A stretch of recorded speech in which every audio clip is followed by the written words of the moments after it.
Gonna throw a little brew on today. It's gonna be an ale. I forget the real name of it. It's a knockoff. Anyway, it turns out pretty good. Honey added to it.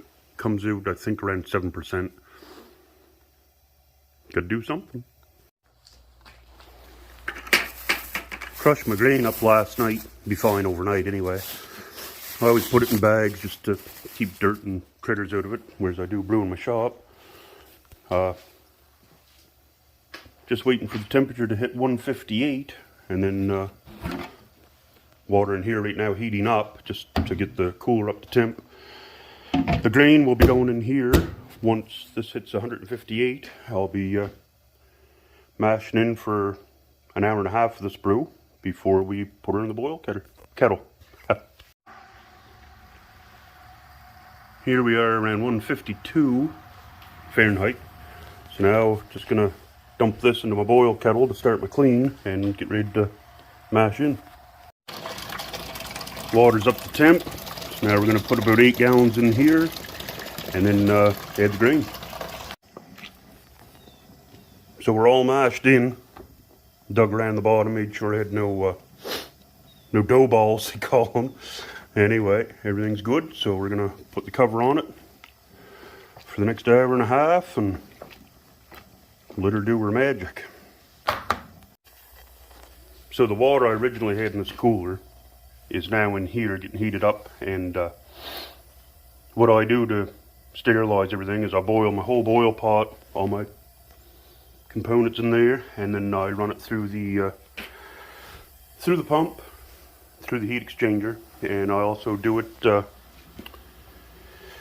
I also run the boiling hot water into my fermenter to clean the lines, and then also to clean the fermenter before I transfer into that. My fermenters are chilled with coils, and I built a glycol machine to pump glycol through the coils in the fermenters to hold the temperature to where you want it. Alright, water finally hit temperature, boiling. It's boiling in there. So what's happening is boiling water is coming out of here, going into this pump, going across into this, I called the heat exchanger earlier, it's actually chiller, and that takes it from boiling down to temperature where you can pitch your yeast. Anyway, so it goes through there, it's going backwards through there to clean any gunk out from last time I ran it, and then it's coming down, back and around, coming back into the brew kettle, and it's hard to see, but there's a rod or a tube down there that is actually spinning that water around, and I'll explain that later on. So now that this hot boiling water has been running through everything for probably about 20 minutes, I guess, maybe even a half hour. There's the heat still of the exchanger, so it's just down below boiling here now. Anyway, I'll show you where the end of this line is now going. So now that line is coming into the bottom of my fermenter. There's the coil I was talking about earlier. This is a 50-liter pot, I guess. And all I'm doing is putting that boiling hot water into here, and I'm going to leave the lid on probably till I'm almost done the brew, and she'll be good and steamed and sterilized and good to go. So the brew kettle's ready to go.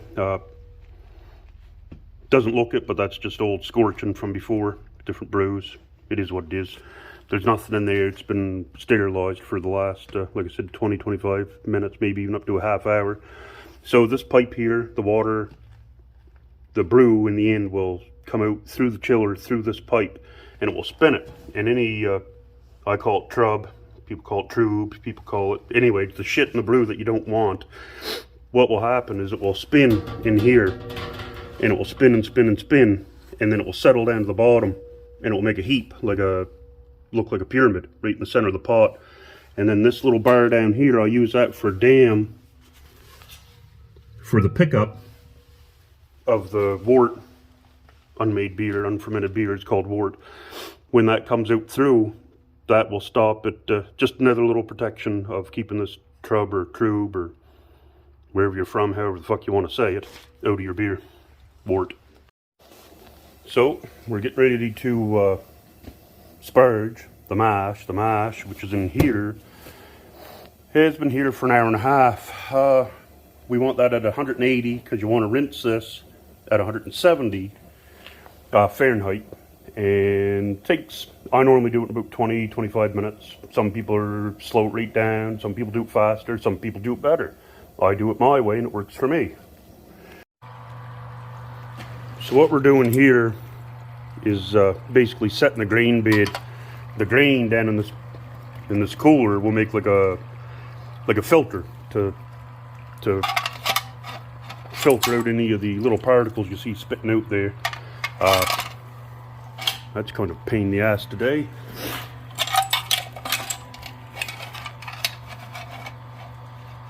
I'll be right back. Alright, like I was saying, so basically you're making a filter to filter any little particles that are coming through here and clears your beer up. So I normally do this for about 10 minutes, and all I'm doing, like I said, taking it out to the bottom of this cooler, through the pump, back into the top. I use this to make like a little showering effect, just so it doesn't, I like it. That's all I can say about that. I just fucking like it. So, what we're doing here, back to the sparge water, 180 degrees. The grain bed's set, and I'm actually starting to add to the boil kettle. Dump it in that little basket. That's actually what I use for my hops. But it also grabs any little particles that this filter didn't grab. And anyway, so what I do is add my little shower thing back in, because I still kind of like it. And I try to match that speed with that speed as far as the water flow, trying to keep an inch or better of water over top of this grain bed. I just like to keep around an inch on there. Pretty barbaric way of setting my my sparge speed. Anyway, I take this cylinder, this pitcher, and my stopwatch, and I set it to grab 1 liter every 30 seconds. So I'm sparging at 2 liters a minute. And anyway, we'll continue on. So now I've got them both taps running, and it's just a matter of keeping an eye on stuff. Most generally, once you get it set close, you can basically do whatever you want for the next 20 minutes. So basically, gonna collect, I think I take around 50 liters, roughly, is what I'll be doing. But as I was saying, just match the speed up, and pretty straightforward from that point. Things are heating up now.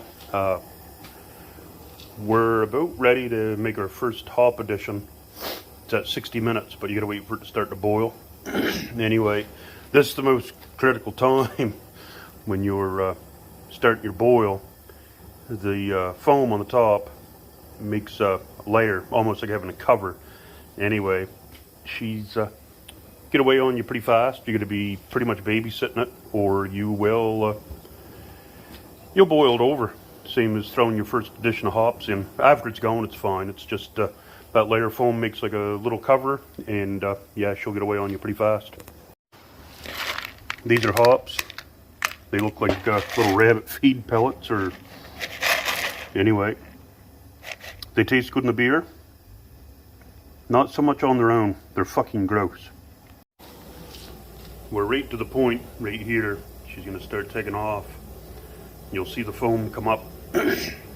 Anyway, this is where you just play with your fire, your fuel, your propane, and cut her back. Well, that went fairly smooth. Didn't boil over, all good. So we're going to take our first bunch of these spicy little bastards and throw them in the pool. Anyway, now we start a timer for, well, it's 60 minutes boil, but anyway, I set the timer for my next addition, which is going to be my tablets to clear the stuff up. And then I'll set one more for the last 5 minutes, and that will be the last hop addition. Well, we'll take the hop strainer out. That's hot as hell. Now this is just starting to spin. You'll see it here in a couple minutes. It'll actually start spinning the right way here. Getting the grain ready for the next batch. Down she goes. Hard to see in there, but anyway. There's the big spin we've been waiting for. I let it do that for a couple minutes, and then I shut it off and just let it settle, and then I'll start to chill it. Okay, got my honey added into my fermenter here. It's pure Nova Scotia honey. Look at that. Well, the beer's on its way.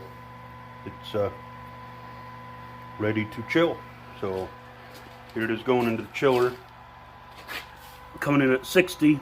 This is a Blickman Therminator, I guess. Therminator, something like that. Coming out at 60 degrees Fahrenheit, 15 degrees Celsius. When it's done, it will be ready to pitch the yeast. Here it is coming into my fermenter now.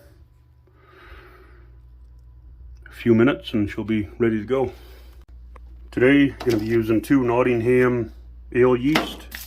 And just because I'm out of ale yeast, I'm going to use 1 more packet of Liberty Bell Mangrove Jack. Yeast is in. Like I said before, this is an ale. It is in a temperature controlled container. The room I'm in, I keep it at 18 degrees Celsius, which is perfect for ale, 18, 19. Don't really need the temperature control, so I'm going to leave it for a day. It's going to heat up tonight when it starts to ferment, but she'll cool down. 18 in this room will be fine. It doesn't really need to be controlled.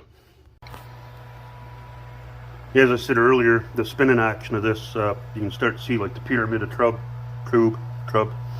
center of the pot here now, and the outer about 2 or 3 inches all the way around the whole diameter is just going to be clear liquid. So it really cuts down all this shit getting into your fermenter and causing you trouble down the road. So that's as low as my pump will let me take it down, which there's only 1/4 of an inch in there anyway. But yeah, there you have it. Here she is, all locked up. Some guys probably wondering what that is for. That is to keep the glycol inside my coil as I clean the cover.